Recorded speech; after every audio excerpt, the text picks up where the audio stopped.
안녕하세요. 저는 홍기빈이라 하고요. 글로벌 정치경제연구소 소장을 맡고 있습니다. 오늘 세계 경제에 대해서 또는 세계 정치 경제라고 할 수도 있겠죠. 무슨 일이 벌어지고 있는지 설명을 좀 드리고자 합니다. 딱딱한 주제긴 하지만은 제가 최대한 쉽고 재미난 이야기처럼 풀 테니까는 너무 세계적 경제라고 겁먹지 않으셔도 좋습니다. 지금 많은 분들이 물가가 올라서 고통받고 있고 또 이제 대출 많이 받으신 분들은 금리 때문에 또 힘들어 하세요. 근데 하나만 있어도 힘든데 지금 두 개가 겹쳐 있으니까 많은 분들이 굉장히 힘들어 하시는 것 같아요. 왜 이런 일이 갑자기 벌어졌을까? 그리고 이게 언제까지 계속이 되는가? 많은 분들이 궁금해 하시고 좀 답답해 하시는 것 같아요. 그래서 오늘은 왜 이런 일들이 벌어졌는가에 대해서 차근차근 좀 설명을 드리고 어떻게 그러면은 앞으로 일이 진행이 될 것인가 좀 같이 생각을 해보겠습니다. 얘기를 올해 벌어진 일이긴 합니다만은 조금 거슬러 올라가서 코로나 이야기로 좀 올라갈까 해요. 지금 벌어지고 있는 사태하고 코로나 사태라고 하는 것하고 무관하지가 않기 때문에 그런데요. 코로나 참 이게 그야말로 팬데믹이죠. 전 세계의 모든 사람들이 이것 때문에 답답함을 겪고 고통을 받고 그랬습니다만은 이게 경제적으로 또 세계 경제에 있어서 어떤 충격이나 타격을 가져왔는지 이제 좀 돌이켜서 생각해 볼 필요가 있을 것 같습니다. 코로나라고 하는 이 팬데믹, 이 병은 그냥 질병일 뿐이죠. 그래서 지구에 사는 우리 인류가 이 팬데믹을 처음 겪은 것도 아니고 지금까지 이렇게 저렇게 많이 겪곤 했습니다만은 요번에 팬데믹은 특별히 정치 경제 시스템에 큰 충격을 가져왔어요. 왜 그럴까? 이렇게 생각을 해보면은 여러 요인이 있겠습니다만은 지금 우리가 살고 있는 정치 경제의 어떤 구조랄까요? 시스템이라고 하는 게 인류 역사상 가장 촘촘하고 정교한 질서를 가진 시스템이라 해도 과언이 아닐 겁니다. 그리고 이게 한 나라 차원도 아니고 전 세계의 거의 모든 나라들이 긴밀하게 연결을 맺고서 이루어 놓은 그런 정치 경제 시스템이에요. 그러니까 여기서 어떤 한 부분에서 교란이 벌어지거나 문제가 생기면은 이게 전 세계 사람들이 다 같이 영향을 받지 않을 수가 없습니다. 그래서 이 팬데믹이라고 하는 게 산업사회에 어떻게 충격을 가져왔는지 우리가 이 두 나라만 가지고 한번 생각을 해볼까 해요. 스웨덴하고 중국인데요. 코로나에 대처하는 어떤 방역의 방법으로서 정반대의 방법을 취한 두 나라라고 할 수 있을 거예요. 스웨덴은 이 팬데믹이 시작된 2020년부터 사실상 방역이랄까요? 격리랄까? 이런 거를 거의 하지 않았습니다. 물론 국민들한테 이제 조심하라 라고 하는 지침이라든가 병에 대한 자세한 정보를 알려주고 확진자가 오늘 몇 명이 나왔다는 정보들은 물론 알려줬습니다만은 그 밖에 사회적 거리두기를 한다든가 심지어 마스크를 쓰는 조치조차도 제대로 하지 않았습니다. 왜 그랬을까요? 그러니까 많은 사람들이 굉장히 당혹스러워했는데 스웨덴이라고 하면은 사람들이 여러 면에서 굉장히 앞서가고 선진적인 나라라고 생각을 했는데 이 방역을 하는 모습을 보니까는 너무 안타까운 거예요. 그래서 무사했느냐? 그것도 아닙니다. 굉장히 많은 사람이 죽었어요. 특히 노인들이. 그러니까 이게 어떻게 해서 이런 스웨덴 같이 발전된 나라가 왜 방역을 이런 식으로 했을까? 그 논리가 뭘까 궁금했는데 이게 정치 경제 시스템이랑 관계가 있습니다. 스웨덴의 경제 시스템이라고 하는 게 스웨덴 국민들이 한 1,000만 명 정도 되죠. 조금 넘기도 하고 모자르기도 하고 지금 좀 넘죠. 한 1,100만 명 될 겁니다. 이 1,100만 명 정도의 사람들이 그야말로 시계의 태엽과 혼이바퀴처럼 촘촘하게 얽혀가지고 정교하게 굴러가는 그런 시스템이에요. 그래서 여기서 만약에 사회적 거리두기를 한다든가 봉쇄까지는 아니라 하더라도 다른 유럽 나라에서 하듯 일주일씩, 2주일씩 그 사람들 못 나오게 한다든가 이런 걸 할 경우에는 경제 시스템 전체가 대타격을 받을 수밖에 없다는 거예요. 그리고 그 경제 시스템이 단순히 뭐 사람들이 경제 수치가 안 좋아진다 이 차원이 아니고 그 사람들의 삶이 차근차근 다 무너진다라고 하는 그런 위기의식을 가지고 있었던 거예요. 한 예를 들면은 만약에 팬데믹이 돈다고 해서 학교에 아이들을 나오지 못하게 만들고 뭐 집에서 수업을 한다 이렇게 되면은 아이들을 누가 돌봐요? 그리고 만약에 어린이집도 학교도 그런 식으로 이게 해야 된다 그러면은 어린이들을 돌볼 수가 없으니까 당장 병원에 나와야 되는 간호사, 간호원들이라든가 의사 선생님 이런 분들 남자도 있고 여자도 있습니다만은 어쨌든 애는 봐야 되잖아요. 그러면은 의사 선생님들이나 간호사 선생님들이 제대로 출근을 하지 못하게 된다. 그래서 이렇게 만약에 여기서 어떤 조치를 취했을 때 사회 경제 시스템이 받는 충격이 너무 크니까 전염병에 대해서는 격리라든가 이 억제 정책을 하지 않는다라고 하는 그런 방식을 취했던 거예요. 근데 말씀드린 대로 그게 대가가 없었냐면은 굉장한 대가를 치렀습니다. 노인들이 집중적으로 굉장히 많이 죽었고요. 사망자의 숫자가 인구 비례로 따졌을 적에 우리나라의 한 10배 정도가 됩니다. 굉장히 많이 죽었어요. 그래서 이 스웨덴의 그 방역 정책에 대해서 굉장히 많은 논쟁이 있었고 논란이 있었습니다만 굉장히 많은 비난을 받기도 했습니다. 어쨌든 우리가 저 포인트는 뭐 스웨덴이 잘했다 못했다가 아니라 코로나가 가져오는 경제 시스템에 가져오는 충격이 그만큼 크다는 거예요. 그래서 스웨덴은 거기에 대해서 격리 해제를 하지 않겠다. 마스크도 쓰지 마라. 쓸 필요 없다. 이렇게 대응을 했던 거예요. 이거하고 정반대의 대응을 했던 나라가 이제 중국이죠. 중국은 이른바 제로 코로나라고 하는 원칙을 가지고 코로나 돌면은 다 때려잡는다. 이 코로나 바이러스 다 때려잡는다라고 하는 원칙을 가지고 백신도 이제 했어요. 근데 백신이 그다지 효과가 좋지는 않았다고 하고요. 그래서 처음에는 그 2020년, 2021년 이럴 때는 나름대로 효과적으로 잘 되는 것 같았는데 여러분들 다 아시겠지만 올해 들어와서 이게 문제가 되죠. 사람들이 이 질병에 적이 안 되고 우리나라 같은 경우에는 초기에 많이 이렇게 억제 정책을 하다가 백신을 갖다가 하기도 하고 또 이제 사회적 거리두기를 단계별로 완화해 나가면서 이른바 위드 코로나 그래가지고 코로나랑 같이 사는 그런 정책으로 이제 어떻게 넘어갔는데 이걸 넘어가기 위해서 제일 중요한 거는 백신하고 중환자 병실을 갖다가 확보하는 게 제일 중요하다고 합니다. 그런데 이 부분에서 중국이 이걸 갖다가 제대로 준비를 안 한 상태에서 그냥 완전한 봉쇄, 그 억제 정책으로 쭉 간다, 제로 코로나로 간다라고 하는 걸 고수하다가 올해 난리가 났죠. 샹하이라든가 주요 도시들에서 더 이상 이걸 유지할 수가 없다 그래서 막 시위가 벌어지고 난리가 났습니다. 이게 정치적인 위기나 혼란으로 비화가 돼가지고 지금 푼다 그러죠. 이제 드디어 견디지 못해가지고 뭐 앞으로 또 어떻게 될지 모르겠습니다만. 그래서 중국하고 스웨덴 둘 다 고도로 발달된 선진 산업 국가들입니다만 정반대의 대책을 취했어요. 하지만은 둘 다 무사하지는 못했던 것 같습니다. 이게 뭘 보여주냐면은 똑같은 질병이 만약에 500년 전이나 100년 전이나 심지어 50년 전에만 벌어졌다 하더라도 이 정도로 인류 전체에 충격을 주지는 않았을 거예요. 근데 전 세계 경제가 다 연결된 상태에서 아주 그 고도로 정교하게 짜여진 질서로 경제가 굴러가는 상황에서 코로나라고 하는 교란이 오니까 사회가 이렇게 납득하기 힘들 정도의 기상천외한 방법으로들 대응을 하고 여러 혼란이 나왔던 겁니다. 그래서 이 사태의 시작이 그 코로나에 있었더라고 하는 거는 분명히 우리가 좀 짚고 넘어가야 될 것 같아요. 자, 그런데 이렇게 그 당황하고 뭐 이런 일만 벌어진 게 아니고요. 이 사태가 한 1년 정도 지속이 되니까 지금까지 우리가에게 익숙했던 지난 한 30년 동안 지구적인 정치 경제 시스템을 이루고 있는 중요한 기둥 한 3가지가 흔들리기 시작합니다. 첫 번째 말할 것도 없이 이른바 지구적 가치 사슬이라고 하는 건데요. 여러분 가지고 있는 스마트폰을 갖다가 만약에 그 스마트폰을 이루고 있는 그 구성 부품들한테 자기 출시국가 얘기를 한번 얘기를 해봐라 라고 하면 수백 개의 언어가 아마 들릴 거예요. 철광석은 어디서 나오고 그다음에 뭐 이런 히토리는 어디서 나오고 어디로 갔다가 부품이 어디로 가서 어디에서 조립이 되고 대만에서 조립이 되고 그다음에 미국에서 팔리고 뭐 이런 식으로 되잖아요. 그런데 여기서 코로나 때문에 국제적인 어떤 그 세계적인 그 물류의 흐름이라든가 부품과 중간재들의 결합이라고 하는 게 다 바뀌기 시작을 하죠. 그러니까 지난 한 30년 동안 굉장히 정교하게 만들어졌던 이 지구적인 차원에서의 분업 구조, 요거를 우리가 가치사슬이라고 보통 부르는데요. 이 가치사슬이 심각하게 교란이 됩니다. 한 1년 정도 이 사태가 지속이 되니까요. 그리고 좀 이따 말씀드리겠지만 원자재하고 식량하고 에너지 부분에서도 이제 문제가 터져요. 자, 그래서 첫 번째 기둥, 산업의 지구화라고 하는 것이 코로나 때문에 심각한 교란을 먼저 갖게 됩니다. 두 번째의 질서는 뭐냐면은 금융 질서인데요.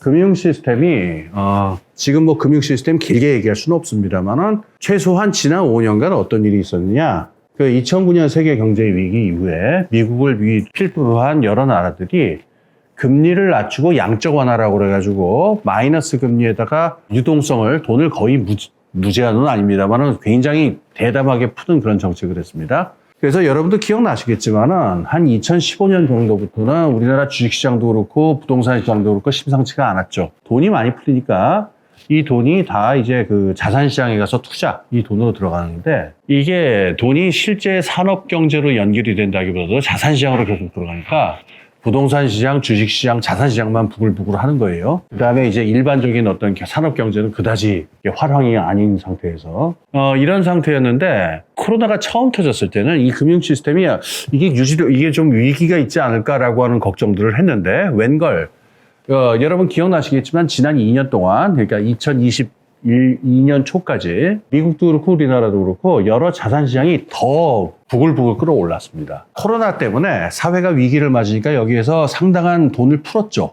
이제 재정지원금, 그러니까 사람들의 생활보조금이라든가 여러 가지 명목으로 재정 지출이 굉장히 많이 나는데 이렇게 풀린 돈들이 어떻게 했냐면은 쭉 모여가지고 결국은 다시 자산시장으로 오게 되고 그러니까 자산시장의 거품이 계속 올라오게 되고 금리는 더 이상 낮출 수 없는 상태로 왔는데 가뜩이나 거품이 끼어있던 자산시장의 이른바 레버리지 경제라고 하는 거에 이렇게 금리가 마이너스인 것도 부족해서 국가까지 나서서 이렇게 재정 지원 이걸 하다 보면 결국은 유동성은 계속 넘쳐나게 돼요. 그래서 무슨 일이 벌어지지 않을까라고 하는 그런 불안이 있었습니다.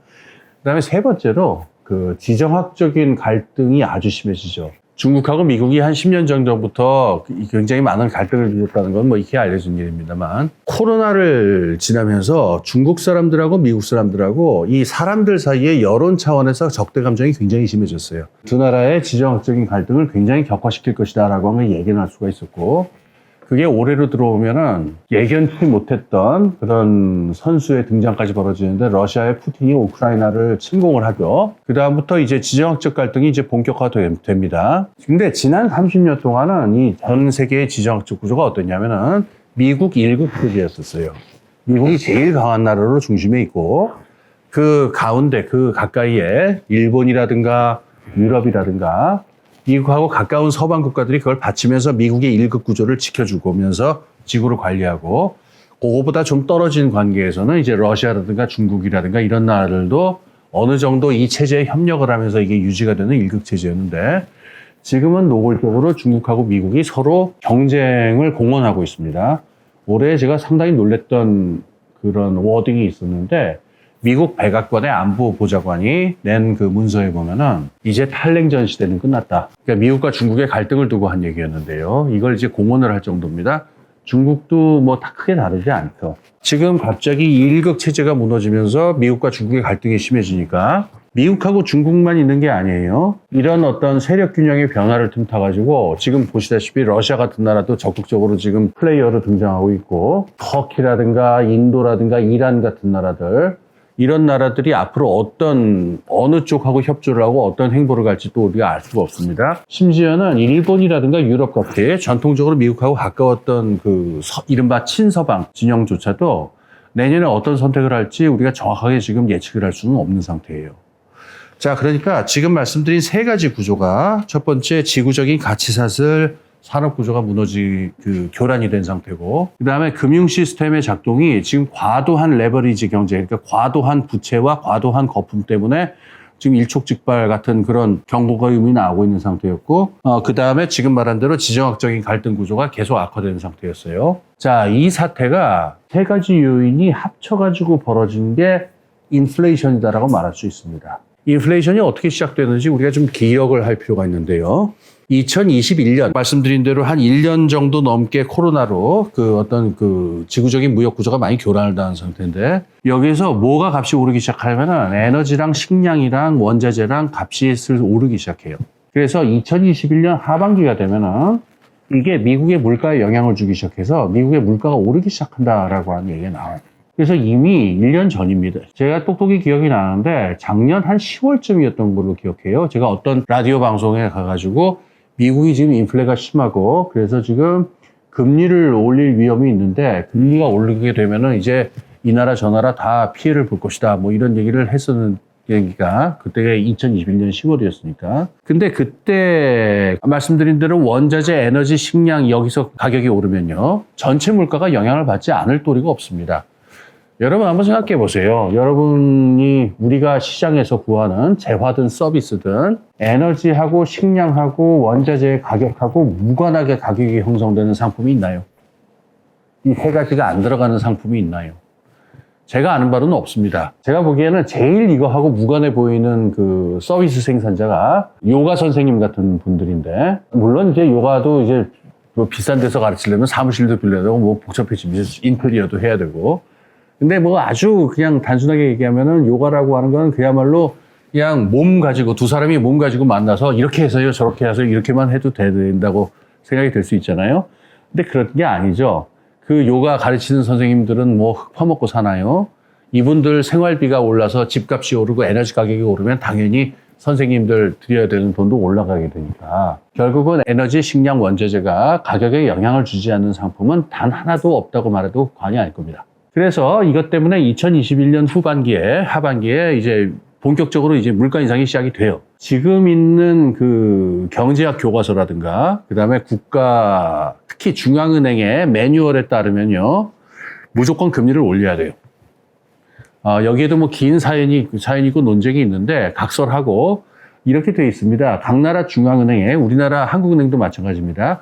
제1의 사명은 물가 안정이에요. 옛날하고 다릅니다. 이게 한 40년 전에는 이게 아니었는데, 지금은 물가 안정이 1번입니다. 그리고 물가 안정의 방법으로 택하는 수단은 천편일률입니다. 다 금리 인상이에요. 왜 경제의 돈이 이렇게 생기느냐? 그건 제가 길게 설명할 시간은 없어요. 어찌됐든 물가가 오르게 되면 금리는 자동적으로 올릴 수밖에 없는 게 현대 금융 시스템이에요. 그래서 2021년 하반기에 미국에서는 물가가 오르니까 미국의 중앙은행이라 할 수 있는 연준 의장, 파웰 의장한테 빨리 금리 올려라 라고 하는 그런 압력이나 그런 비판의 소리도 높았었어요. 근데 2021년까지만 해도 파웰 의장은 금리를 올리려고 하지는 않았었어요. 이번에 나타난 인플레이션은 이게 지구적인 가치 사슬의 교란에 의해서 벌어진 일시적인 현상이기 때문에 조금 시간이 지나면 해결이 될 거다. 근데 반면 이 코로나 때문에 이 노동시장에서 어떤 실업률 같은 문제들이 그걸 감안을 해야 되기 때문에 지금 급하게 금리를 올릴 수는 없다. 이런 조심스러운 입장이었어요. 우크라이나 전쟁이 터지면서 얘기가 완전히 달라집니다. 우선 천연가스의 가격 문제, 러시아가 수출하는 천연가스의 가격 문제가 됐고, 우크라이나가 전 세계에서 가장 중요한 곡창지대의 하나죠. 여러분들 고등학교 때 지리 시간에 체르노셈이라고 배우셨죠? 그 흑토지대다 그래요. 아주 비옥한 땅이라고. 그래서 우크라이나에서 생산되는 밀, 이게 굉장히 중요한 생산물이고요. 그다음에 해바라기라는 영화 혹시 보셨나요? 그 소피아 로렌 나오는 영화. 거기 보면 해바라기 꽃이 쫙 피어 있잖아요. 거기가 우크라이나입니다. 근데 해바라기 꽃이 이쁘기만 한 게 아니라 그 씨앗을 짜가지고 기름을 얻어요. 해바라기 씨유 이건데 이게 국제적인 식량 시장에서 식물성 기름으로 가장 중요한 기름 중에 하나예요. 근데 이게 품귀 현상이 돼버리고 값이 하늘로 치솟아 버리니까 야자유라든가 다른 종류의 식물성 기름들이 값이 다 뜁니다. 그래서 올해 5월이었나 인도네시아에서 야자유 수출을 금지하는 일이 벌어져요. 인도네시아는 음식이 이제 튀겨 먹는 음식이 많아가지고 서민들 물가에 직접적인 타격이 오거든요. 그래가지고 수출을 일시 중지하는 그런 일까지 있었습니다. 그리고 지금 말씀드린 에너지, 식량, 원자재라고 하는 건요. 시장에 의해서 수요와 공급에 의해서 꼭 가격이 결정되는 그 물건들이 아닙니다.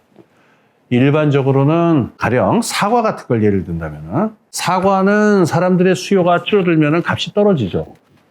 사람들이 사과를 안 먹는구나. 그럼 사과 값이 떨어지는데 석유, 원자재, 에너지, 원자재, 식량 이런 것들은요. 값이 이게 그렇게 되지 않습니다. 아까 사과의 경우로 해서 수요가 줄어든 경우 이런 경우가 있죠. 그 사과 값이 너무 비싸다. 세상에 사과 하나에 2,000원이다. 금사과다, 금사과.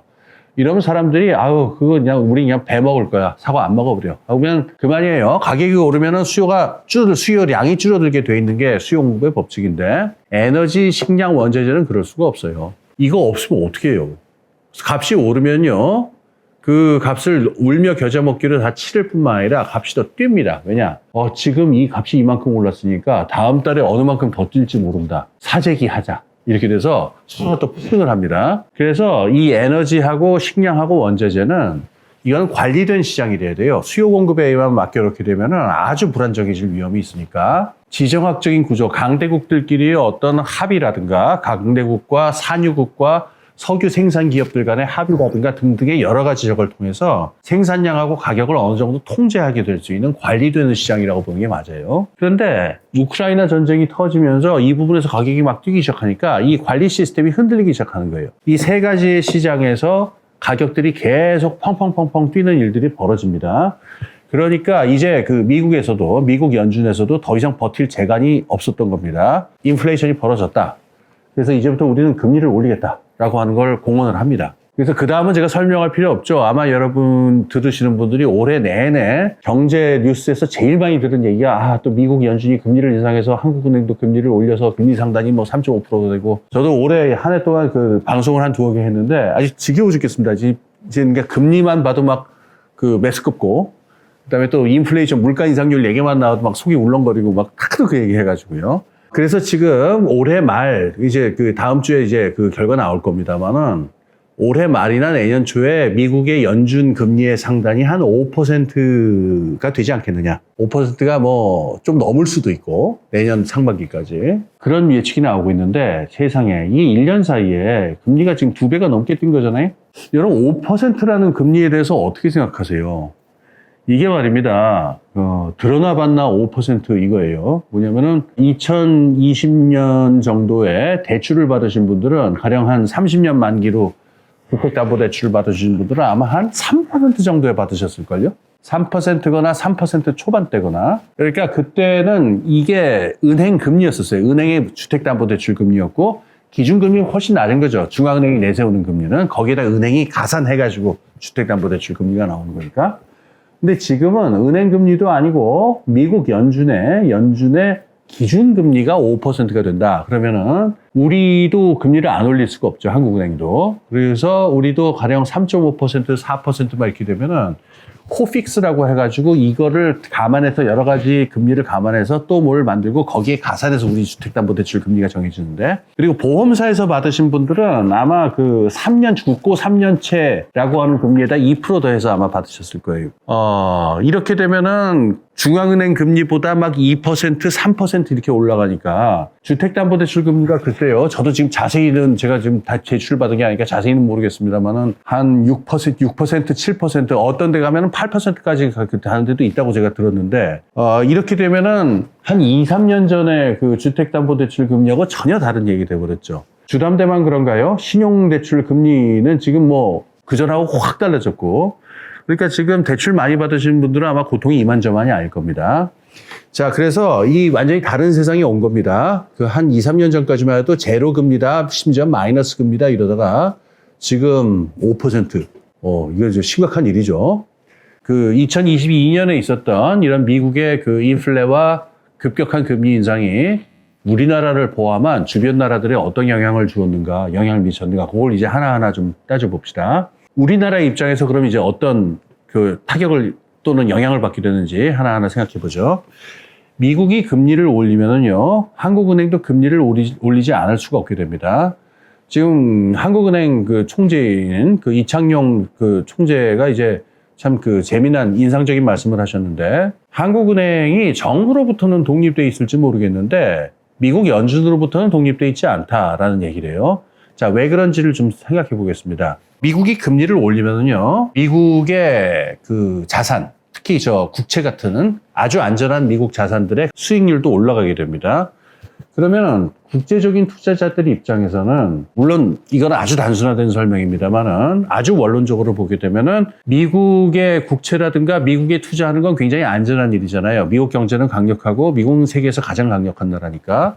근데 이 나라가 리스크도 낮을 뿐만 아니라 수익률도 높다라고 하면은 원래는 수익률이 높으면 리스크가 높게 돼 있고 반대도 마찬가지잖아요. 근데 여기서는 수익률은 좋고 리스크는 낮은 자산이 등장하는 거니까 매력적으로 보이게 되죠. 이건 아주 교과서적인 설명에 불과합니다만은 국제 투자자들 입장에서 미국 자산에 투자하고 싶은 욕구가 생기게 되고 그러면 굳이 뭐 개발도상국이라든가 신흥국들 같은 게 굳이 투자할 필요가 없지 해가지고 미국 이외 국가에 투자되어 있던 돈들이 대거 미국으로 빨려 들어간다는 겁니다. 미국이 금리를 올리게 되면요. 자, 그러면은 우리나라에 들어와 있었던 자금 중에 상당액이 실제로 많이 빠져나갔습니다. 2022년에요. 이렇게 해서 미국으로 빠져나가게 되면은 우리나라 환율이 올라가게 되죠. 환율이라고 하는 거는 뭐 복잡하게 생각하지 마십시오. 그냥 원화의 가격이라고 생각하시면 되는데 다른 상품이랑 똑같습니다. 수요 공급이에요. 원화라고 하는 것의 가격도 뭐 원화를 원하는 사람들이 많아지면 올라가는 거고 원화를 그냥 내팽개치고 이거 달러로 바꿔줘 하는 사람들이 많으면 떨어지는 겁니다. 근데 지금 말씀드린 대로 미국이 금리를 올리면은 달러에 대한 매력이 커지니까 돈이 그쪽으로 몰려가게 되고 원화에 투자했던 외국 투자자들도 원화를 팔고 이거 달러로 바꿔줘 해서 빠져나가게 되겠죠. 그럼 원화의 가격이 떨어지겠죠. 달러에 대한 원화의 가격이 떨어지니까 달러와 원화의 교환 비율, 즉 환율이 올라간다. 이게 많은 혼동을 나니까 그냥 원화 가치가 떨어진다 이렇게 말하는 게 혼동이 없습니다. 그래서 환율이 올라가가지고 지금 아마 1,400원대, 지금 정확하게는 저도 좀 모르겠어요. 한때 1,450원까지 막 근접하고 그럴 때가 있었는데 그래서 이게 뭐 1,500원 되는 거 아니냐. 그러다가 얘네들의 IMF 때처럼 막 1,700원 막 이렇게까지 가는 거 아니냐. 막 이런 막 험한 추측도 나오고 그랬는데 자, 이렇게 해서 환율이 올라요. 그러니까 미국이 금리를 올리면은 돈이 그쪽으로 빠져나가게 되고 환율이 올라가게 됩니다. 원화 가치가 점점 떨어져서 심하면은 똥값이 될 수도 있어요. IMF 때처럼. 원화 가치가 떨어지면 다음엔 무슨 문제가 나느냐? 우리나라의 물가 인상이 더 심해져요. 왜냐면 우리나라 같은 경우도 외국에서 수입해서 사들여오는 물건이 많잖아요. 그런데 원화 가치가 높으면, 즉 원화가 비싸면은 그 외국에서 물건을 사올 때 똑같은 양의 원화를 주고도 듬뿍 사와가지고 이제 풍족하게 쓸 수가 있는데 원화 가치가 떨어지게 되면은 가령 예를 들어서 그 전에 절반이 돼버렸다 그러면은 똑같은 원화를 가지고 외국에 나가더라도 사올 수 있는 물건이 절반밖에 안 되잖아요. 그럼 결국 값을 더 쳐줘야 되니까 똑같은 양의 물건을 사오게 되면은 그 값이 올라가게 되겠죠. 그래서 수입 물가가 오르게 됩니다. 그 나라의 환 가치가 떨어지게 되면은. 그래서 수입 물가가 오르게 되면은 당연히 그 수입 물품하고 연관을 맺고 있는 다른 물품의 가격들도 함께 오르게 되겠죠. 전형적인 게 석유입니다. 석유. 원화 가지고 석유를 사왔는데 석유값이 또 계속 오를 뿐만 아니라 그 전에 사오던 원화량의 2배를 줘야 똑같은 양의 석유를 사올 수 있다. 그러면은 석유값 오르면 뭐 안 오르는 물건이 있나요? 주유소 가면 지금 좀 가격이 안정됐는데 2,000원 막 이럴 때가 있었죠. 제가 1968년에 태어났는데 그래서 주유소 지나갈 때마다 나보다 전에 태어났나 후에 태어났나 이렇게 볼 때가 많아요. 근데 지금은 뭐 거의 17세기도 되돌아갔더라고요, 보니까. 근데 한때 저보다 한참 어린 나이가 된 적이 있었어요. 석유값이. 가솔린 가격이요. 이렇게 해서 수입 물가가 오르게 되면은 말한 대로 물가가 다 오르게 되니까 가뜩이나 올라가던 인플레가 또 영향을 받게 됩니다. 수입 물가가 올라서 인플레가 벌어지고 그래서 또 원화 가치가 떨어지고 우리나라에 들어와 있던 돈은 자꾸 빠져나가고 이러면은 원화 위기가 오게 되죠. 즉 우리나라 원화로 외환하고 바꿔줄 적에 우리나라 원화를 바꿔줄 수 있는 외환의 양이 충분치 않은 사태가 벌어지는데 이게 바로 97년의 IMF 같은 사태예요. 그럼 이런 사태가 벌어지지 않게 하려면 어떻게 해야 되겠어요? 한국은행은 금리를 올릴 수밖에 없습니다. 자, 아까 말씀드린 대로 인플레이션이 나타나면 금리를 올리는 거는 매뉴얼대로 하는 거예요. 그러니까 물가를 잡기 위해서 금리를 올리는 것도 있지만 우리나라 같이 외자 유출을 걱정해야 되는 처지에서는 미국이 금리를 올려가지고 돈이 쭉 빠져나가면은 우리도 어느 정도 올려가지고 그걸 잡아놓지 않으면 안 된다라고 하는 압력을 받게 된다는 겁니다. 지금 말한 그러니까 미국의 금리를 따라가야 한다라고 하는 이 원칙에 아주 충실하게, 뭐 꼭 좋은 뜻은 아닙니다. 충실하고 모범적으로 이걸 따르는 나라들도 있고, 이거 말 안 듣고 따르는 나라들도 있어요. 뉴질랜드라든가 우리나라라든가 캐나다 같은 나라들은 상당한 이 모범국에 속합니다. 꼭 좋다 나쁘다의 뜻은 아니에요. 이걸 아주 충실하게 미국 금리를 따라가는 편에 속하고, 일본하고 EU 같은 경우에는 아주 말을 안 들어요.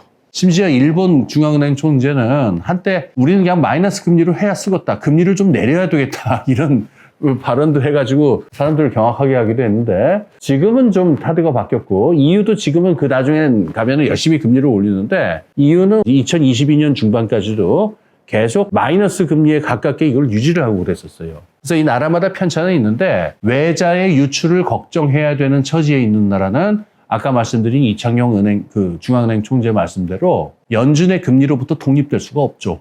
그래서 금리를 올립니다. 이러면은 우리나라 경제는 이렇게 되죠. 물가가 올라서 사람들은 이제 고통을 받는데 수입 물가가 오르는 걸 막고 외환 가치가, 원화의 가치가 떨어지는 것을 막기 위해서 중앙은행은 또 금리를 올리니까 이중으로 올리게 되죠. 그러니까 물가도 오르지만 이 물가에서 나오는 여러 가지 물가 때문에 미국이 금리를 올리는 일이 동시에 벌어지니까 여기에 대응해서 중앙은행이 또 금리를 올리게 되고 이 상황에서 물가도 오르고 금리도 오르는 그런 일이 계속 진행이 됩니다. 그게 올해 우리가 봤던 바의 현상이에요. 우리는 아무것도 아니고요. 우리나라는 굉장히 안락한 편이었고요. 개발도상국들 중에는 이 과정에서 이 국가 파산에 처한 나라들이 몇 있습니다. 대표적으로 이제 스리랑카 같은 나라가 그 외환위기를 맞았고요. 그 밖에도 몇 개의 나라들이 있어요. 그리고 또 하나 빼놓을 수 없는 얘기가 있습니다. 이렇게 해서 미국이 금리를 올리게 되면요. 강달러 현상이 나타납니다. 그러니까 전 세계에 있는 돈이 상당 부분 미국으로 몰리게 되는데 아까 말씀드린 대로 환율이라고 하는 건 별게 아니라 그 시장에서 수요와 공급, 통화의 가격에 불과하거든요. 그러니까 전 세계의 많은 투자자들이 미국 국채라든가 미국 자산으로를 사는 거를 갖다가 적극적으로 하겠다라고 나오면 미국 달러화에 대한 수요가 높아지는 거잖아요. 달러화가 높아지지 않을 수 없습니다. 그래서 올해 내내 지금 달러의 강한 현상이 나타났어요. 꼭 원화에 대해서만 강한 게 아니고요. 달러의 가치를 보통 얘기를 할 적에 세계 주요국 통화 8개 정도를 잡아서 달러의 가치와의 그거를 갖다가 쭉 이렇게 종합해가지고 저걸 합니다. 그걸로 봤을 때도 올랐어요. 강달러 현상은 분명히 나타났습니다. 객관적으로. 강달러 현상이 나타나면요. 그 다음에 또 다른 나라들은 어떤 피해를 받느냐. 달러가 기축통화 아닙니까? 기축통화 쉽게 얘기하자면은 전 세계의 모든 국제적인 거래는 상당 부분이 달러로 액수가 표시됩니다. 심지어 미국하고 직접 관계가 없는 거래라 하더라도 달러로 가치가 표시돼요. 전형적인 게 가령 아마 1대1로라고 들어보셨을지 모르겠는데 중국이 유라시아 대륙을 이제 관통하는 철도하고 해상로를 갖다가 건설하기 위해서 거기에 걸쳐 있는 아프리카나 아시아에 있는 많은 나라들한테 이게 대출을 해줍니다. 왜냐면 그 나라에다가 철도 뚫어야 되는데 철도 뚫을 돈이 없니? 그러면은 우리가 꿔줄게. 라고 해서 꿔주고 그 나라는 그 돈으로 다시 중국에 있는 업체하고 계약을 맺고 돈이 다시 중국으로 들어오고 이런 일들이 벌어지는데 이때 중국이 그 나라들의 돈을 꿔줄 적에 그걸 위안화로 이 가치가 표시된 게 아니에요. 달러화로 가치가 표시되어 있습니다. 미국이 별로 좋아하지 않는 종류의 경제 거래를 하면서도 이거는 달러로 표시된 거예요. 자, 근데 이 상황에서 달러가 올라버리면요, 채무자들은 졸지에 갚아야 되는 빚의 액수가 폭발적으로 늘어나 버립니다. 똑같이 100달러라고 하더라도 1년 전 100달러하고 지금 100달러하고는 전혀 다르거든요. 그래서 2022년에 벌어진 일 중에 하나가 중국으로부터 1대1로의 이 대출을 받았던 나라들 중에 상당수가 못 갚겠다. 갚기 힘들더라고.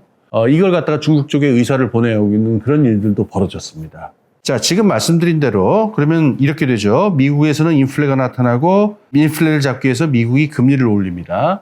그럼 전 세계에 있는 돈들이 쫙 미국으로 많이 들어오면서 미국의 달러 가치는 강해집니다. 그래서 고금리, 강달러, 고물가 이게 이제 묶어서 미국에서 나타납니다. 그럼 주변 국가들에서는 환율이 불안정해지고 그다음에 수입 물가가 올라가면서 인플레이션을 더욱 부채질하게 됩니다.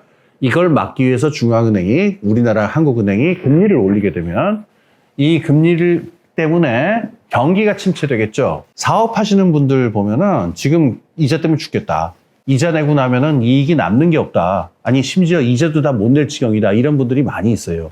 금리가 올라가면은 기업 입장에서는 세금이 올라간 거랑 뭐 다를 바가 없는 거죠. 지금 비용으로 치러야 될 게 너무 많아지니까요. 그래서 이렇게 되면은 기업 활동이 위축이 되고 투자 활동도 위축이 되니까 이제 경기가 침체됩니다. 자국 통화의 환율이 위험해지고 그 다음에 자국 밖에 그 수입 물가가 오르면서 인플레이션이 더 나타나게 되고 이걸 막기 위해서 또 금리를 올리지 않을 수 없게 되는데 이것 때문에 경기는 침체되고 그 다음에 하나가 더 있죠. 달러 값이 오르면서 달러 표시로 꿨었던 채무는 계속 늘어나게 되고 제일 무서운 일이 하나 있는데 그건 제가 이제 마지막에 가서 말씀을 드릴게요. 자, 이렇게 해가지고 뱁새가 황새 따라가려고 가랑이가 찢어졌다는 말이 있죠. 올해 그래가지고 우리나라는 아까 말한 그 왜 모범생 국가들 있죠. 범생이라고 말할 수 있는 우리나라, 캐나다 뭐 이런 나라들은요. 가랑이가 찢어졌어요. 미국이라는 황새가 계속 이제 금리를 올리니까 우리는 그만큼까지 올릴 수는 없다 하더라도 흉내는 내야 될 거 아닙니까? 그래서 우리도 지금 한국은행 금리가 미국 연준금리보다 낮습니다만은 이른바 금리 역전이 벌어진 거죠. 그렇다 하더라도 올릴 수 있는 만큼 최대한의 성의는 보였다고 말할 수 있을 거예요. 그래서 이렇게 하다 보니까 우리나라 금리도 올라가고 물가도 올라가고 이렇게 된 겁니다. 자, 그러면 앞으로 어떻게 될까요? 지금 2022년 말 대 시점에서 나오고 있는 전망은 미국이 금리를 올리는 속도를 늦출 때가 임박했다. 그래서 이른바 뭐 자이언트 스텝 이러면서 계속 막 0.75%씩 막 한 번 이렇게 올리던 거 이제 그만할 것 같고 금리 상단이 대략 그러니까 한 5%가 좀 넘는 선에서 아마 2023년에 미국 연준 금리가 아마 고점에 달할 것이다라고 하는 예측도 지금 많이 나오는 것 같아요. 자, 이 예측이 맞을 수도 있고 틀릴 수도 있는데 일단 이 예측이 맞는다고 합시다. 이게 좀 더 나은 시나리오라고 할 수 있는데 자, 그러면은 금리 상단에 고점에 도달을 했고 더 이상 금리가 뛰지 않으니까 우리나라도 이제 더 악화되는 걸 막을 수 있지 않을까 이렇게 생각할 수도 있는데요. 아까 제가 말씀드린 그 무서운 문제가 하나 있습니다. 바로 부채 문제예요. 금리가 올라가는 속도는 떨어질 수 있는데 우리 고등학교 때 수학 시간에 왜 미분 다 배웠죠. 그 변화율이라고 하는 게 있고 변화가 있다. 그래서 그 하여튼 뭐 지금 수학 시간이 돌아온 건 아니니까 그만하겠습니다. 금리가 올라가는 속도가 0이 됐다라는 것 뿐이지 금리가 높은 상태인 거는 여전해요. 그리고 더 낮은 속도로 금리가 더 오를 수도 있어요. 내년 3월, 내년 5월 이럴 적에 뭐 0.25다, 0.5다 이렇게 2020년보다는 훨씬 낮은 적은 속도로라도 계속 금리가 올라갈 수가 있습니다. 그래서 이렇게 쭉 가서 개마고원 있죠. 그러니까 뭐 백두산은 이렇게 생겼습니다만은 개마고원은 쭉 올라가다가 일단 고점에 들어간 다음에 이렇게 평평한 상태가 되는 게 이제 고원이잖아요. 플라투. 아주 좋은 낙관적인 경우를 가정해 봅시다. 2023년에 금리가 고점에 도달을 해서 쭉 가는 경우. 이러면 이제 좀 문제가 해결되는 게 아닐 것이냐? 아닐 겁니다. 문제는 부채예요. 부채는 민간 부채가 있고 공공 부채가 있죠. 국가가 진 빚이 있고 민간이라고 그러면 기업이나 가게가 다 들어가는데요. 지금 세계 자본주의의 특징적인 상태인데 자본주의 역사상 지금처럼 전 세계에 걸친 부채가 많은 때가 없었습니다. 그러니까 그걸 어떻게 비교하느냐. 전 세계 부채 총액에다가 민간 부채, 공공 부채 다 더합니다. 뭐 가계 부채, 기업 부채, 뭐 국가 국채할 것 없이 다 더한 다음에 그거를 그 당해 연도의 총생산액, 그러니까 세계 GDP라고 생각하시면 쉬워요. 그걸로 그냥 나누는 겁니다. 이렇게 해서 비교를 해보면요. 지금 우리가 1929년 당시보다 한 7배 정도 높을 거예요. 근데 1929년이 언제냐? 그게 바로 대공황 나타나기 직전의 상황이었는데 그때 이미 너무 부채가 많다라는 위험 신호다. 뭐 이렇게 얘기하는 사람들이 지금 나중에 경제사가들이 돌이켜 보면서 그때 부채가 너무 많았다. 이렇게 얘기하는 경우가 많은데요. 지금 비교적으로 볼 적에 그때보다 훨씬 부채가 많은 상태예요. 공공부채도 그렇고 민간부채도 그렇고. 자, 이게 그래서 금리가 만약에 정말 하나님의 보호하사 2023년 3월에 2020년 3월 시점에 금리로 딱 되돌아갔다. 그러면 이제 좀 한숨 돌릴 수가 있는데 그런 게 아니잖아요. 5%가 될지 5.5% 될지 모르겠는데 이 고원 상태에서 이렇게 높은 상태가 계속 지속이 되면은 지금 그동안 2022년 한 해도 그 늘어난 이자 갚느라고 지금 정신이 없었는데 아니 이거를 1년을 버티는 건 그렇다 치고 이거를 갖다가 2023년, 2024년 언제까지 이 짓을 해야 되는 거야 라고 힘들어하면서 무너지는 사람들이 나올 수가 있죠. 즉 부채의 리스크가 커지게 됩니다.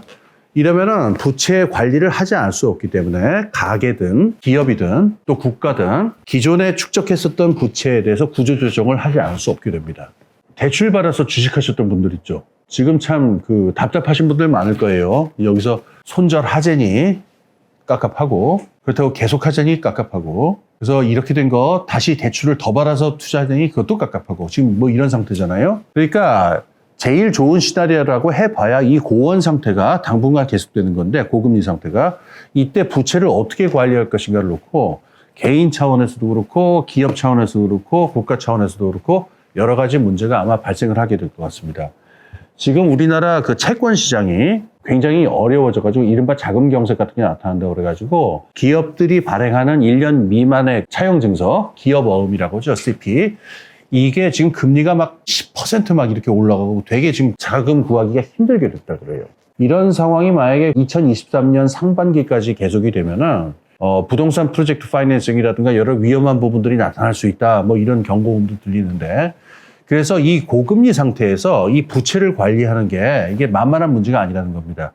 이게 좋은 시나리오로 보더라도 이 문제가 2023년에는 크게 대두가 될 것 같습니다. 그 다음에 지금 뭐 토정 비결 시간은 아닙니다만 이번에는 더 나쁜 시나리오를 한번 가정해 보겠습니다. 지금 뭐 아직 예측일 뿐입니다만은 미국의 인플레이션도 정점에 달한 게 아니냐. 그래서 이제 금리도 이제 고점에 달하는 게 아니냐. 지금 이게 이제 많이 나오는 예측입니다만은 2023년에 만약에 우크라이나 전쟁 같은 사태가 한번 또 뭐가 터지면 어떻게 되는 거예요?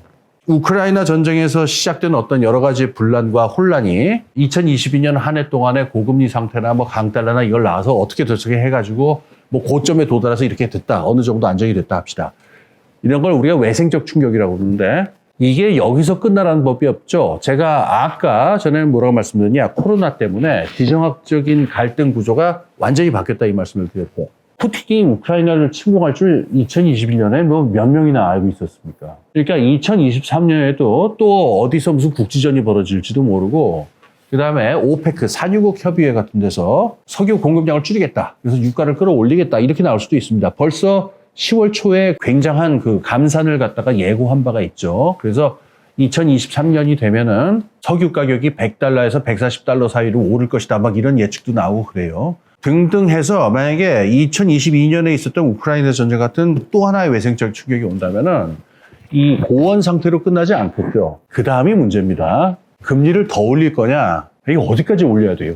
1980년, 79년 이럴 적에 뭐 기록적인 일들도 있어요. 그때 연준 의장으로 그 취임했었던 폴 볼커라고 하는 키 꺽다리 아저씨가 있는데, 아주 그냥 키 이만한 그 무시무시한 아저씨가 있는데, 이분이 그때 금리를 갖다가 미국 연준 기준금리를 20%까지 올렸었어요.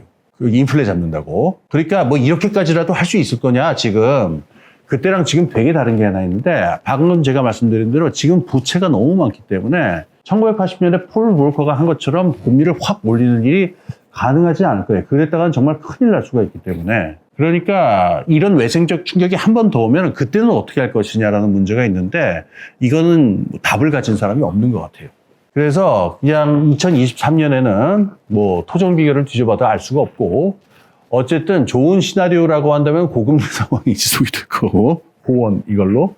좀 나쁜 상황이라고 한다면 돌발적인 사태로 더 안 좋은 상황이 올 수도 있다라고 하는 게 지금 세계 경제의 상태예요. 이게 우울한 말씀을 드려서 되게 죄송한데, 사실 이게 코로나가 터졌을 적에 어느 정도 예견이 된 일들이었습니다. 그러니까는 2022년 상황에서 우리가 목도했던 바가 이게 일시적인 일이 아니고 어쩌면 좀 더 큰 규모에서 세계 정치 경제 시스템의 근본적인 지각이 변동되는 그 초기의 신호일 수 있다라고 하는 걸 좀 염두에 두셔야 됩니다. 이러면은 중장기적으로 2023년, 2024년 이럴 때는 더 큰 규모의 어떤 변화가 올 수도 있다라고 하는 것. 그러니까 이런 표현을 하죠. 해도에 없는 바다로 들어가기 시작했다라는 그런 표현이 있죠. 참고로 제가 홍기빈 클럽이라는 유튜브를 운영을 하고 있는데, 거기서 제가 이거를 갖다가 좀 설명을 해놨습니다. 해도에 없는 바다라고 해가지고 2023년 토정 비결 해가지고 설명하는데 한번 보십시오. 그래서 이런 상황입니다. 세계 경제 이 상황에서 그럼 개인과 국가와 마을과 이런 단위에서 뭘 준비해야 될 것이냐? 글쎄요, 제가 지금 우선 드리고 싶은 말씀은 고금리 상황이 그 당분간 지속이 될 것이기 때문에 부채 관리를 어떻게 할 것인지를 중장기적인 계획을 세워가지고 잘 저거 하셔야 될 것 같습니다. 이런 포인트를 잘 보셔야 될 것 같고, 국가적인 차원이나 마을의 차원이나 이런 마을은 그렇다 치고 나라 정치 경제 정책의 차원에서 보게 되면은 금리, 그러니까 금융 정책하고 재정 정책의 관계를 다시 좀 생각해 볼 필요가 있고, 저는 중장기적으로는 금리만으로는 부족하고 증세가 필요하다고 생각하는 편입니다. 그래서 증세를 통해서 인플레에 대처하는 게 중장기적인 하나의 대책이 될 수 있다는 말씀인데 요 얘기만 드리고 제 강연을 맺을게요. 미국의 인플레이션 감축법이라는 법안에 대해서 조금 설명을 드리겠습니다. 신문에서 보셨을 거예요. 미국의 인플레이션 감축법. 그런데 주로 우리나라의 그 현대기아자동차가 여기서 보조금을 받을 수 있냐 없냐 이걸로 주로 보셨을 거예요. 그래갖고 많은 사람들이 이 법이 이름이 왜 인플레이션 감축법이냐? 이게 전기자동차 보조법 아니냐? 이렇게 생각하실 수도 있는데 이 법의 가장 중요한 내용은 전기자동차 보조금이 아니고요. 2022년부터 향후 10년 동안 폭발적인 증세를 한다는 거예요. 그래서 7,340억 달러의 그 세수를 추가적으로 마련을 하고 물론 저 증세에서 돈만 걷기만 하는 거 아닙니다. 그 다음에 씁니다. 이 돈을 쓰는데 어디에 쓰느냐? 인플레이션 때문에 경기가 위축되고 산업 구조가 정체될 수 있으니까 전기 자동차나 배터리 같은 중요한 전략 산업에 본격적으로 보조금을 줘서 산업을 진흥한다.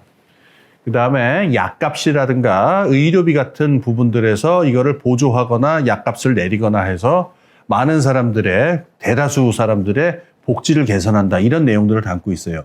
그러니까 돈을 쓰는 항목들도 있습니다. 근데 돈을 쓰는 액수가 이 4,340억 밖에 되질 않아요.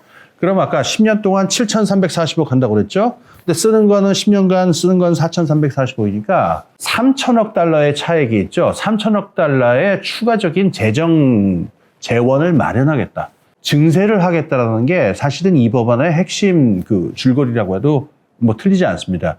그래서 이 법안의 이름이 Inflation Reduction Act IRA. 그래서 인플레이션 감축법 이렇게 된 거예요. 자, 그러니까 지금 이 인플레이션 감축법의 사고에서 보면은 중장기적으로 인플레이션이 가져올 여러 가지 부작용에 대응하는 방법으로 적극적인 증세 정책이라든가 그 증세한 만큼은 아니지만은 상당 부분에서 어떤 부의 불평등이 악화된다든가 또는 산업이 위축된다든가 하는 걸 막기 위해서 정부가 적극적으로 뭔가를 한다, 재정 지출을 한다라는 부분도 포함되어 있어요. 그러니까 이런 것들을 우리가 잘 참조할 필요가 있습니다. 이제 반면에 우리가 반면 교사로 삼아야 될 일도 있었는데 2022년에 영국에 잠깐 동안 등장한 트러스 총리 내각이라는 게 있었어요. 여성 총리죠. 트러스 총리가 이제 이끄는 내각이고 그 안에 이제 쿠아르탱이라고 하는 재무장관이 있었는데 이 두 사람이 앞장서서 미니 예산이라는 재정을 냅니다. 그게 2022년 9월경의 일이었는데 예고된 내용은 폭발적인 감세를 하겠다는 거예요. 경제를 살리기 위해서. 그래가지고 특히 또 이제 사람들을 분노하게 했던 지점은 고소득자들을 특히 위해서 특별 우대, 특별 할인 해가지고 특별 할인은 아니고 고소득자들 부분에서의 세금을 확실하게 깎아주겠다. 그래서 투자를 유발하겠다 이런 거였는데 미국하고는 반대 방향으로 간 거죠. 이게 어떻게 됐느냐, 국제시장, 세계 금융시장에서 아주 호되게 찬소리를 맞습니다. 그래서 너희들 정말 이 법안 갖고 이 예산안 통과시켰다가는 난리가 날 거다. 빨리 철회해라. 그래서 IMF도 나섰어요. IMF도 나서서 이거 안 된다. 이거 하지 말라고 웬만하면. 그래도 영국 트러스 총리가 말을 안 들으니까 패권 시장에서부터 시작해가지고 외환 시장에서 파운드화 가치가 그냥 똥값이 되는 일이 벌어졌어요. 그래서 이게 다 나중에 회복이 됐습니다. 그래서 트러스 총리 내각이 결국 무너져요. 무너지고 이 미니 예산도 철회가 됩니다. 그래서 아직 어떤 예산이 나올지 정확하게 나오지는 않은 시점입니다만은 그러니까 이제 거짓말처럼 다시 이제 파운드화는 다시 이제 위기가 해소가 됐는데 지금 미국하고 영국의 예를 보면은 인플레이션 상황에서 한쪽은 10년간 중장기적인 증세를 하겠다는 걸 내세웠고 영국에서는 내년 예산안은 확실한 감세 기조로 가겠다 했다가 영국은 완전히 찬소리를 맞고 내각이 무너져 버렸어요. 이걸 보게 되면은 우리가 지금 같은 상황에서 대처하는 어떤 정부의 경제 정책이라는 것도 지금 옛날의 교과서에 묶여 있을 때가 아니고 좀 창의적으로 상상력과 이 진취성을 발휘해 가지고 생각해야 될 그런 시점이 아닌가. 이게 몇 달 안에 끝날 것 같지가 않아서 그렇습니다. 그리고 이 부동산 시장이 하도 이게 변동이 상황이 이러니까 집을 사야 되느냐 말아야 되느냐, 집값 어떻게 되느냐 이런 거 고민하시는 분들 굉장히 많은 것 같아요. 저는 사실 이런 걸 예측을 하거나 이럴 할 재주도 없고 별로 하고 그거 좋아하지도 않고 그러는데 그냥 기본적인 사실 이제 좀 우리가 기억해야 될 사실 짚고 넘어야 되겠습니다. 첫 번째로는 그냥 그 흔히들 하는 전망이고 제가 보기에는 타당성이 있는 얘기입니다. 이게 부동산 시장은 이게 주기가 있거든요. 이 흐름이 있고 주기가 있어가지고 가령 지난번 2009년 세계 경제 위기의 경우에도 한번 그때 이제 부동산 가격이 하락을 하고 그래서 뭐 하우스 푸어다 이렇게 나온 적이 있었는데 그게 언제까지 갔냐면은 그 2014년 초 정도까지 갔어요. 그때 바닥을 치고 그 다음에 다시 오르기 시작하거든요.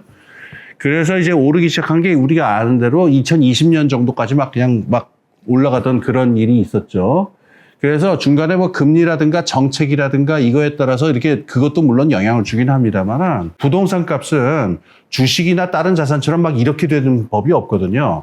그래서 왜냐하면 사람들이 장기적으로 인생 계획하고 맞춰가지고 사고 파는 물건들이기 때문에 이게 큰 주기를 가진다라고 하는 거는 우리가 유념해야 된다. 근데 그 점에서 보게 되면은 지금 부동산 시장에 제일 큰 영향을 주는 거는 아무래도 유동성과 금리이기 때문에 지금 고금리 상황이 몇 년 지속이 될 수 있고 이러면은 주기가 좀 더 길어질 것이다. 그래서 한 4년, 5년 정도는 아마 이 부동산 시장의 정체나 불황이 계속되지 않을 거냐 이런 예측이 일반적으로 있어요. 그건 제가 우선 말씀을 드리겠고 저도 그게 타당성이 있는 것 같습니다. 제가 덧붙여서 드리고 싶은 말씀이 하나 있는데요. 많은 분들이 이 부동산을 이야기할 적에 까먹고 있는 사실이 하나 있습니다. 집을 2채 이상 가지신 분들 아니면은요, 부동산은 완전한 의미의 자산이 아니에요. 불완전 자산입니다. 왜냐하면은 누구든 집이 있어야 되기 때문에 그래요. 가령 우리가 주식을 한다 그러면은 내가 삼성전자 주식을 갖고 있으면은 여러분 중에 내가 이 삼성전자 주식을 가지고 삼성전자의 의결권을 행사해서 이 기업의 경영에 나서겠다 이런 생각으로 주식 사시는 분 계세요? 아니죠. 이 주식의 목적은 배당금을 받거나 적절한 시점에 차익을 얻고서 다시 팔기 위해서 우리가 가는 게 압도적인 다수입니다. 그죠? 그래서 이런 거는 완전히 자산이라고 말할 수 있어요. 그래서 싸게 샀을 때, 쌀 때 사가지고 비쌀 때 판다라고 하는 원칙으로 거래가 되는 건데 부동산 집의 경우에는 2채 이상이 있는 경우에는 두 번째 집부터는 주식하고 비슷한 의미의 자산이라고 말할 수 있을지 모르겠으나 첫 번째 집의 경우에는 집이 한 채밖에 없는 사람들의 경우에는 이게 자산으로서의 의미만 있는 게 아니에요. 내가 여기 살아야 되기 때문에 값이 오르든 떨어지든 이 집을 안 사가지고 겪게 되는 고통이 있잖아요. 그것도 함께 고려하셔야 되고 또 집이 있을 적에 얻게 되는 기쁨과 즐거움 이것도 함께 고려하셔야 되고 반대로 집을 샀을 적에 대출받아서 샀을 때 그 대출을 걸머짐으로써 얻게 되는 고통 등등등 있잖아요. 이 삶에서 발생하는 여러 문제들도 같이 고려해 넣으셔야 됩니다. 그래서 집이 한 채이신 분들한테는 사실 집이 자산이 아니에요. 한 가지 더 있어요. 여기서 파생되는 문제인데 부동산 가격의 절대 수준이 오르거나 내리거나 하는 거 크게 중요하지는 않습니다. 왜냐하면 대부분의 경우 우리 집값만 오르는 게 아니에요. 우리 집값만 떨어지는 것도 아니고 다 같이 오르고 다 같이 떨어지기 때문에 설령 우리 집값이 올랐다고 해봐야 다른 집도 다 오르잖아요. 그러면은 내가 이 집 안 산다 그러면도 어차피 이 집 팔고 딴 집을 사야 되기 때문에 다른 집 가격도 다 올랐다 그러면은 그 차익이 별로 없다 그러면 그게 무슨 의미가 있어요. 다 같이 집이 오르면은. 2채 이상 집을 가진 분들한테는 얘기가 다르죠. 두 번째 집부터는 주식과 같은 의미의 자산일 수 있기 때문에 절대수가 오르면 그건 주식이 오른 거랑 같은 의미를 가지니까 그럴 수 있는데 그래서 지금 이 두 가지를 한번 고려해 보세요. 한 채인 분들한테는 집이 자산이기만 한 게 아니고 사용 가치를 가진 내 생필품이기도 하다라는 것. 그래서 이걸 구입하거나 구입하지 않았을 때 발생하는 즐거움과 고통 같은 것도 함께 고려하셔야 된다는 건데 그리고 이걸 실제로 이게 부동산 값 시장이 이렇게 아래 위로 한다 하더라도 여기서 발생하는 차익이 크지 않을 수, 실제 자산으로서의 의미가 크지 않을 수 있다는 것까지 고려하면은 집을 사거나 팔 적에 정말 많이 고려해야 되는 거는 나와 우리 가족의 인생 주기에 있어서 지금이 집을 사야 되는 시점인가 사지 말아야 될 시점인가가 제가 보기에는 더 중요한 문제가 아닌가 합니다. 이건 2채 이상 가지신 분들한테는 얘기가 달라요. 근데 한 채밖에 없는 사람한테는 저는 이 문제가 더 중요한 것 같아요. 그래서 지금 벌어지는 상황에서 부동산 시장이 긴 주기를 가지고 움직이는데 지금은 상당한 시간 동안 하락이나 정체 또는 큰 하락 국면이 올 수 있다라고 하는 거를 많은 사람들이 지적한다는 거는 유념해 두셔야 되겠고요. 그 다음에 거기 제가 덧붙이고 싶은 말씀, 2023년에 또 고금리가 되고 부동산 시장이 침체한다 만다. 이거를 축구 중계하듯이 또는 그 주식 주가 오르내리듯 하듯이 이런 시각에서만 보지 말고 나와 우리 가족의 인생 주기에 있어서 지금 어떤 결정을 내려야 되는 순간인가. 그렇다면은 뭐 부동산 뭐 값 떨어진다고 하더라도 사셔야 될 분들이 있고요. 그다음에 부동산 값이 오른다고 하더라도 받으셔야 되는 분들이 있습니다. 요것까지 함께 고려하시는 게 좋을 것 같습니다.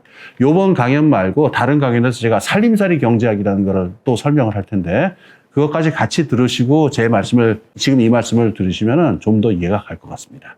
자, 제가 지금까지 2022년에 전 세계를 덮친 인플레이션, 그다음에 미국의 고금리, 그다음에 강달러, 이 현상이 코로나부터 시작해서 어떻게 해서 여기까지 오게 됐는지, 이게 어떻게 주변 나라들에 영향을 주게 됐는지, 그다음에 2023년, 2024년에 어떤 그림자를 들이우고 있는지에 대해서 간단히 살펴보았습니다. 어떻게 여러분 좀 이해하시는데 도움이 됐는지 모르겠습니다. 많이 도움이 되기를 바라고, 자, 이 긴 얘기 들어주셔서 감사합니다.